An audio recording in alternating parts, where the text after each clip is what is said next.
আমাৰ মিছন বসুন্ধৰাৰ শেষ সময়ৰেখা তিনিৰ সময়ৰেখাটো হৈছে 31 ডিচেম্বৰ।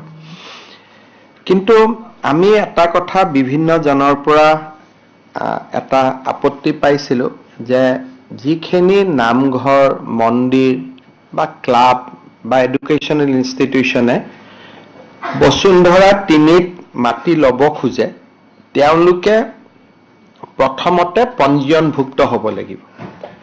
গতিকে পঞ্জীয়নো কৰা আৰু বসুন্ধৰাত মাটি আবেদন কৰা এই দুইটা কৰোঁতে মানুহে কিছু অসুবিধা পাই আছিলে। গতিকে আজি আমি কেবিনেটত এটা সিদ্ধান্ত গ্ৰহণ কৰিছো যে বসুন্ধৰাত আবেদন কৰিবৰ কাৰণে পঞ্জীয়নৰ প্ৰয়োজন নহ'ব, কিন্তু যেতিয়া তেওঁলোকক মাটি দিয়া হ'ব মাটিটো লোৱাৰ আগতে অৰ্থাৎ সেটেলমেন্ট অৰ্ডাৰটো হোৱাৰ আগতে তেওঁলোকে পঞ্জীয়নভুক্ত নিজকে কৰি ল'ব লাগিব। অৰ্থাৎ তেওঁলোকে প্ৰায় ৩-৪ মাহ এটা অতিৰিক্ত সময় পাই যাব।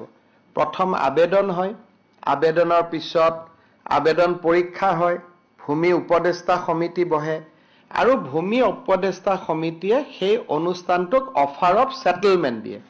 পিছত 500 টকা বা 1000 টকা দিলে সেটেলমেন্টটো হয়।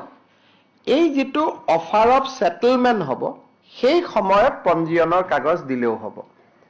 অৰ্থাৎ আজিৰ দিনটোত অহা কালিৰ পৰা নামঘৰ মন্দিৰ শিক্ষানুষ্ঠান সংঘ এই গোটেই অনুষ্ঠানসমূহে পঞ্জীয়নৰ কাগজখন নোহোৱাকৈও বসুন্ধৰাত আবেদন কৰিব পাৰিব। কিন্তু সেটেলমেন্ট পোৱাৰ আগতে বা চূড়ান্ত যিখন পট্টা তেওঁলোকে পাব বা তেওঁলোকে প্ৰিমিয়াম জমা দিব সেই জমা দিয়াৰ আগতে তেখেতসকলে নিজৰ অনুষ্ঠানটো পঞ্জীয়নভুক্ত কৰি ল'লেও হ'ব। অৰ্থাৎ 31 ডিচেম্বৰৰ পৰিৱৰ্তে তেওঁলোকে ৩-৪ মাহ আৰু নতুনকৈ সময় পাই যাব। আৰু মই সকলোকে অনুৰোধ কৰিম যাতে এই সুবিধাটো যিহেতু বাৰে বাৰে নাহে, education religious and cultural institution সকলে তেওঁলোকে যাতে মিছন বসুন্ধৰাত 31 তাৰিখৰ আগতে আবেদন কৰে। আৰু ইতিমধ্যে মই আপোনালোকক কোৱা মতে মিছন বসুন্ধৰা 3টো ৰাইজৰ এক উৎসাহ উদ্দীপনা দেখা পোৱা গৈছে আৰু মিছন বসুন্ধৰাত আবেদনে প্ৰায় 1 লাখ আজিৰ দিনটোত স্পৰ্শ কৰিব।